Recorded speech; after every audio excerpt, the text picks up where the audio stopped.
बिल्कुल आदिवासियों को आदिवासी राज्य में आदिवासी मुखौटा पहनकर राज्य की सरकार तंग कर रही है, परेशान कर रही है, प्रताड़ित कर रही है। भी था जिसको अस्वीकृत किया गया और मैं आपके माध्यम से लोकतंत्र के चौथे स्तंभ के माध्यम से राज्य की जनता को मैं अपना वह प्रस्ताव जो मैंने दिया था संशोधन उसको बताना चाहूँगा कि क्या था।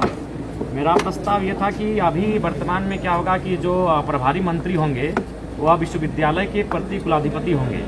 तो मैंने उनको ये सुझाव दिया था कि उनके स्थान पर राज्य के मूल निवासी शिक्षाविद जिनका राज्य या देश में शैक्षणिक एवं प्रशासनिक कार्यों का लंबा अनुभव रहा हो उनका मनोनयन सरकार द्वारा किया जाए प्रति कुलाधिपति के तौर पे। तो उन्होंने अस्वीकार कर दिया और मैंने ये भी रखा था कि झारखंड के मूल निवासी हों।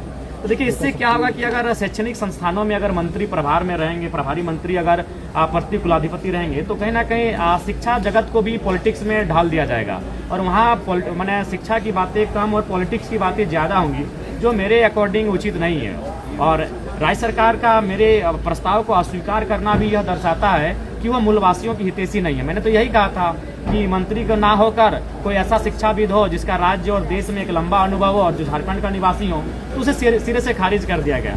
मेरा दूसरा प्रस्तावित संशोधन था आपका झारखंड प्लेटफॉर्म आधारित गिग श्रमिक विधेयक में। उसमें भी मैंने कहा था उनमें 3 प्रतिनिधि चयन करने की बात कही गई, जहां मैंने झारखंड के मूल निवासी को अंतः स्थापित किया जाए ये प्रस्ताव मैंने दिया था, जिसको भी सरकार ने अस्वीकृत कर दिया। यानी मेरे 2 जो आज संशोधन मैंने दिया था, 2 सुझाव दिए थे सरकार को बिल में संशोधन करने का और दोनों में मेरा सुझाव था कि स्थानीय झारखंड के मूल निवासी को वहां रखा जाए और दोनों प्रस्ताव को राज्य सरकार ने इस विधेयक में खारिज कर दिया है। तो इससे ये स्पष्ट हो जाता है कि राज्य सरकार भले मंचों में आकर घड़ियाली आंसू बहाए, मंचों में ये कहे कि हम आदिवासी मूलवासी की सरकार हैं, लेकिन आज मेरे संशोधन को खारिज करना, मेरे प्रस्ताव को खारिज करना, अस्वीकार करना उनकी मंशा को साफ दर्शाता है कि वो राज्य का हितकर नहीं है, वो राज्य के मूलवासियों का, आदिवासियों का भला नहीं चाहती है। और एक मजेदार बात आपको मैं बताऊंगा, मेरा एक सवाल था कि क्या विनोद बिहारी महतो जो दिसम गुरु शिबू सोरेन के राजनीतिक गुरु कहिए, जो शिबू सोरेन ने सार्वजनिक मंचों में स्वीकार किया, दिसम गुरु ने राजनीतिक पिता कह के संबोधन किया है, क्या उनकी प्रतिमा इस राजधानी में कहीं लगाएंगे? सरकार का जो उत्तर था बड़ा एकदम, मैंने उस उत्तर को सुनकर आप आश्चर्य करेंगे, सरकार का उत्तर था कि कहीं जमीन ही नहीं है। अगर विनोद बिहारी महतो के स्थान पर अगर मेरा सवाल ये होता कि आप गुरु जी की प्रतिमा लगाएंगे तो सरकार का क्या उत्तर होता? सरकार को इतनी कुंठित मानसिकता के साथ कार्य नहीं करना चाहिए। योगदान अगर गुरु जी का है तो योगदान जयपाल सिंह मुंडा का भी है, योगदान विनोद बिहारी महतो का भी है, लेकिन सवाल को यह करके खारिज कर दिया गया कि जगह ही नहीं है। आश्चर्यजनक, विनोद बिहारी महतो के लिए जगह नहीं इस राज्य में एक स्टेचू के लिए, घोर आश्चर्यजनक। जिस विनोद बिहारी महतो ने दिसम गुरु को अपने घर में रखा और उन्हें मैंने पढ़ाया, उन्हें राजनीति में लाया और साफ शब्द में झारखंड मुक्ति मोर्चा विनोद बिहारी महतो के पैसे से बना है। वह उस समय वकील थे, दिसम गुरु इतने सक्षम नहीं थे।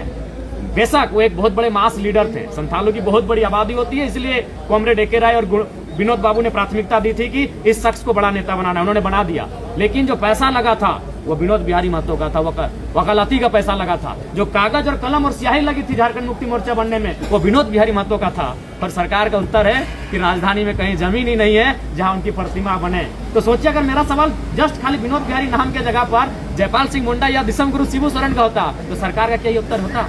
क्या सरकार को इस प्रकार से संकीर्ण राजनीति करनी चाहिए? इस प्रकार से संकीर्ण सोच रखनी चाहिए? ये दुर्भाग्य है राज्य की सरकार का। उसके बाद ये मेरा ही सुझाव था, अभी जो आप बहस देख रहे हैं कृषि को लेकर, अभी जो आप बहस देख रहे हैं अत्यधिक वर्षा को लेकर, ये मेरा ही सुझाव था सर्वदलीय बैठक में और इस पर हमने अपना राय प्रकट किया है कि इस बार बारिश 33-32% ज्यादा हुई है। अतः जहाँ जहाँ क्षति हुई है, चाहे सड़क की क्षति हो, पुल की क्षति हुई हो या किसी सेक्टर की क्षति हुई है, उसकी एक कम अवधि में भरपाई की जाए और विशेषकर किसानों के लिए 500 करोड़ का एक बजट जो क्षति के लिए निर्धारित किया जाए।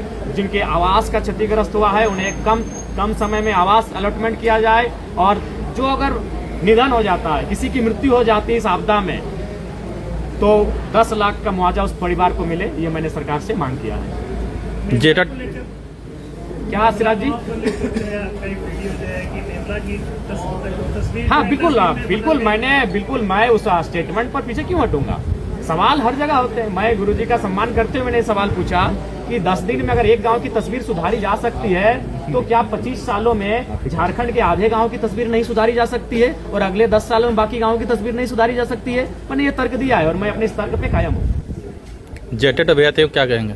देखिए, जेटेट अभ्यर्थी पर मेरा आज शून्यकाल का प्रश्न था, माफ कीजिए कल था, कि जेटेट जो 9 वर्षों से जेटेट की परीक्षा नहीं ली गई है उस परीक्षा को लिया जाए, और यही नहीं, जेटेट, जेपीएससी और तथा जेएसएससी की जो परीक्षाएं हैं वो प्रति वर्ष ली जाए और एक नियमित कैलेंडर जारी करके ली जाए।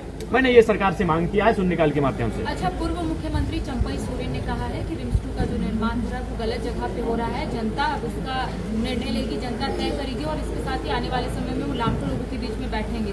साथ ही उनका ये भी कहना है कि ये सरकार आदिवासियों के ऑपोजिट जो नहीं, ये सच्चाई है गरिश्मा जी। आज मेरे जो मेरा प्रस्ताव मैं लेके आया था विधेयक संशोधन में, उन दोनों प्रस्ताव मैंने स्थानीय व्यक्ति का ही सुझाव किया था, दोनों प्रस्ताव को अस्वीकृत कर दिया गया। तो ये स्पष्ट है राज्य सरकार की मंशा कहीं ना कहीं राज्य के मूलवासी आदिवासियों के विपरीत ही है और उसी दिशा में कार्य कर रही है। तो आदिवासियों को तंग कर रही है ये सरकार? बिल्कुल तंग कर रही है। सिरमतोली आपने देखा, आपने सूर्या हत्या इनकाउंटर देखा, आपने नगड़ी का मामला देखा। बिल्कुल आदिवासियों को, आदिवासी राज्य में आदिवासी मुखौटा पहनकर राज्य की सरकार तंग कर रही है, परेशान कर रही है, प्रताड़ित कर रही है। धन्यवाद। सर प्रणाम।